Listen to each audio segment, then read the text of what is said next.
YouTube. I realize it's only been about 2.5 weeks since our last video, but at this time of year, things just boom in the garden. The difference even from 1 week to the next is amazing.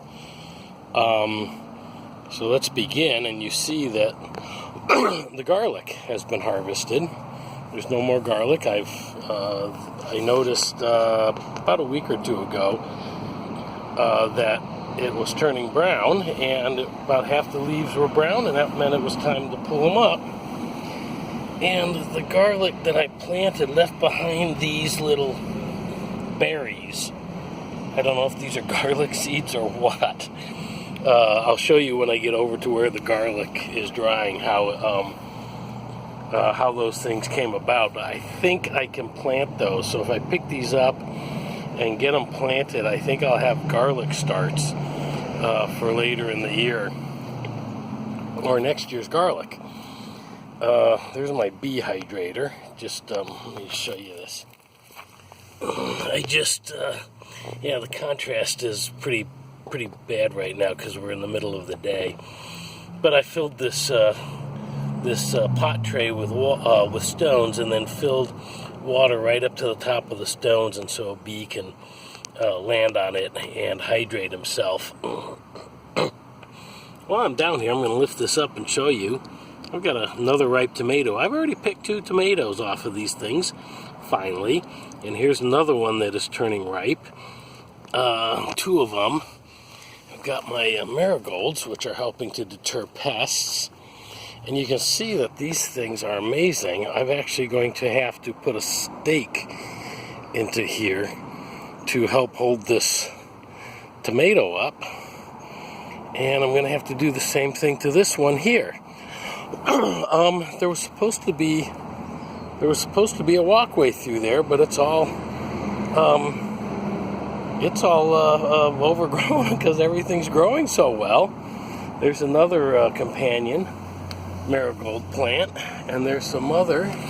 Well, let me get in close here and see if you can see down in there. Where are you? Come on, get in there. There it is. You see the red tomatoes in there? Also ripening. There is nothing on this particular vine, however, that is ripening, although there are plenty of tomatoes, and they continue to grow. I want you to notice something. I previously put a video in showing a drip watering system, and you'll notice that it's been a week since I drip watered everything, and nothing is really suffering, with perhaps the exception of the cucumbers, and they'll be taken care of in just a little bit. But the lemon cucumbers are doing fantastically, to the point that I have to. My wife is used to such scrawny little cucumbers. In fact, this one is a scrawny one. It's going to have to be. I don't know what happened to that one. It just didn't do too good. But I've got lemon cucumbers all over in here, and they are. I'm just not used to producing 15 lemon cucumbers in a season. And then, of course, they've escaped their trellis cages. I'm using tomato cages as trellis, and they're escaping and going all over the place. And I've got more lemon cucumbers down there. And if I don't end up with 20 or 30 lemon cucumbers by the end of the season, I'll be surprised. Eggplants have been doing well. That pepper needs to be watered.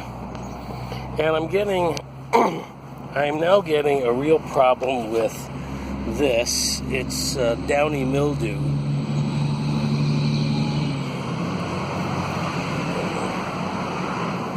It's trucks going by on the road. So we've got a downy mildew problem, and I've been trying to treat it.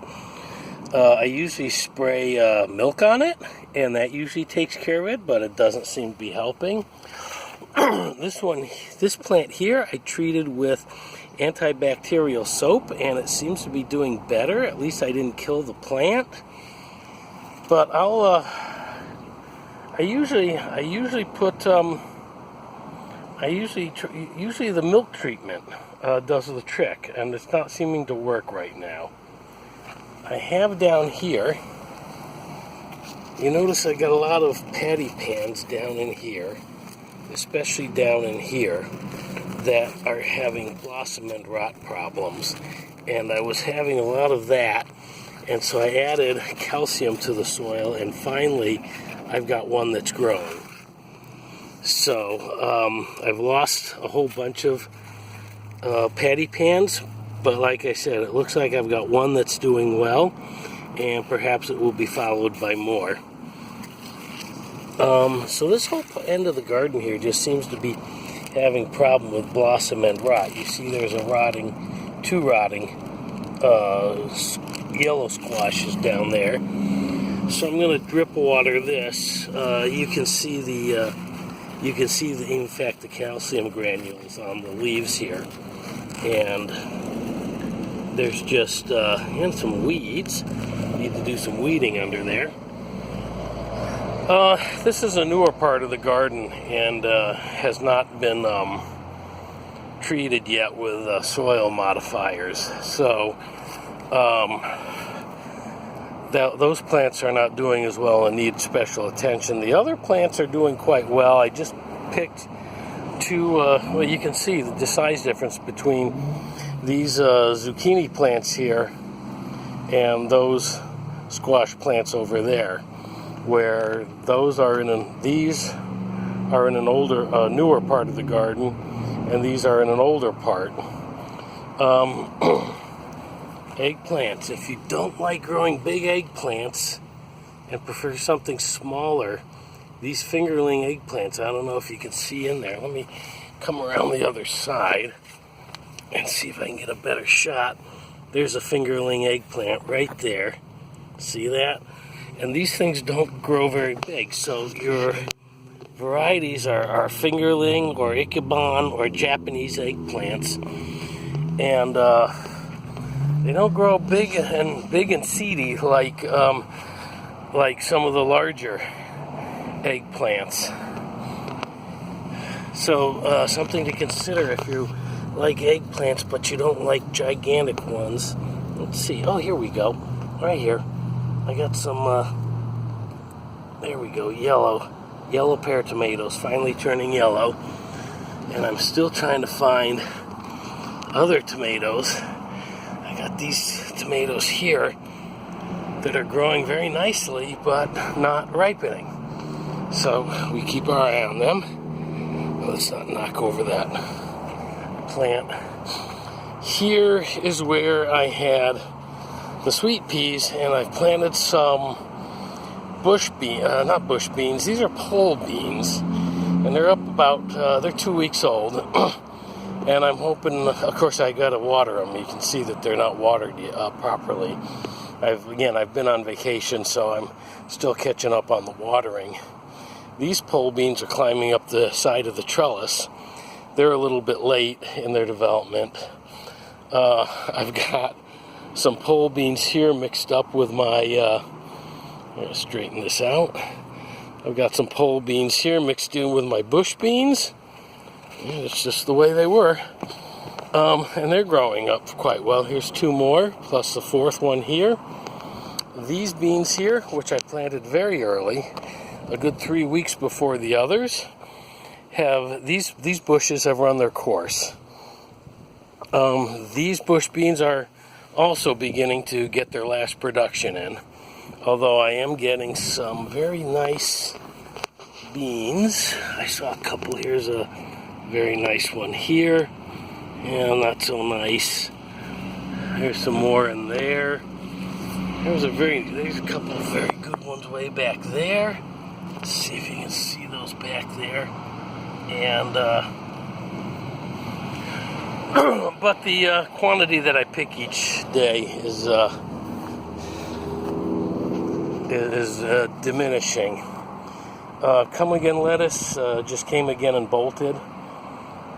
Kale, no kale next year. No kale. It's just covering everything. I should just chop that out and let everything underneath it have a better chance. Strawberries. I finally weeded them out, You can see it's a much better maintained area now. And what I've got here is I've got the strawberry scent off runners. Now, let me get my shadow out of the picture. The strawberry sent out runners, and I established them in these 4-inch pots. This one is sending off an additional runner, and so that's going to be snipped off. And there's another pot right there at the very end that has an established runner in it. And I'm also getting other runners. Just come around here. I want to establish another strawberry plant here, and I want to put another one like here. And I've got some runners. See, here's a runner coming off right there, and there's another one right next to it, just to it, up and to the left, as from your point of view. There on the top, right there, center of the screen, is another runner. And unless I want this to get really out of control, I need to control these runners. Here's 2 more. But I'm going to take one of these runners and bend it over to there, because I want another plant right there. So, for the most part, this is what you have to expect from your strawberry plants.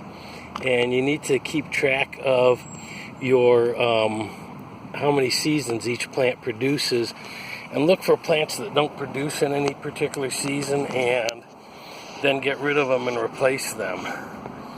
I've planted here next to the trellis a couple of basils. Wanted a few more basil plants to grow, and so here they are. They need water right now. And my sage plant, I cut it way back. Sage is a great plant for attracting bees, and you can see that this one has a late blossom on it, which is awesome. And the other thing is the onions. And I've been having a problem with the onions bolting. And when they bolt, you have to take them out. So you can see here, onion was pulled up here, another onion there, another one there, another one there. So about a third of the onions, but you can see they're starting to turn brown, which is a sign that they are almost ready to harvest. Give them a couple of weeks where most of the top fronds are turned brown, and they will be ready to pull up. And unless any of them bolt, I won't be pulling them up until then. I'll walk over there and show you. This is oregano that's growing wild in the yard, and you can see it's attracting a lot of bees. This is a good thing, so I allow this. I cut some of this down and dry it, but I left most of it right there, and I'm just going to leave it so that the bees are happy. This also, you can see there's bees flying around the top of this. Maybe I'm a little far away. This is a fennel plant, and it's also liked by the bees, and so I allow that to flower off. But before it goes to seed, I will cut the blooms off so that again, I grow it for the bees, and I really don't have a lot of recipes for using fennel, so I don't really use a lot of the fennel. Just use it for bee food. Carrots are doing fantastic. I drip watered. I actually pulled one of these up a while back. There you go. Let's see what we got in here. There's a carrot right there. Let's get these things out of the way. Come on, move. There you go. There's the carrot. You get a peek at the carrot. Let's cover it back up. So those are doing great. They were a little wilty when I came home from vacation, and I watered them at the top. They seem to be doing good, but I am going to, there's my drip watering system. I will drip water them again to get them soaked good and through. Here are the bolted onions. You can see how many of them. Any given year, I only usually have 1 or 2 onions actually bolt on me. This year, I've got about a third of the crop has bolted. And so these are out drying.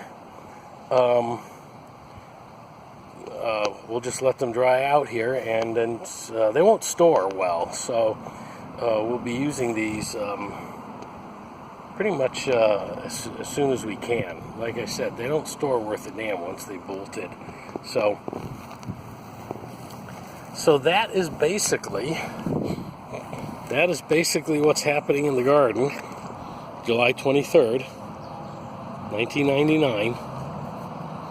And hope you're enjoying the video. Well, you're not going to enjoy the video if I don't show you what I have over here, because all the garlics that I pulled up. I promised I would show you where those little, you see this right here? See that right there? The garlics. I think these someone told me these onion garlics, but I wouldn't know. I didn't plant them, but they're garlics. But you see how these little cloves come out like that? They just pop out like they were blisters, like this, right? You can certainly eat them, but I think what happens is they turn into these things here, which if you then, if you plant them, I think they will grow. I'm certainly going to find out, because that may be my onion harvest for next year. Garlic harvest for next year. Anyway, thanks for watching. Questions, comments, put them below if you like. Don't like, subscribe if you want more. Thanks for watching. Take care.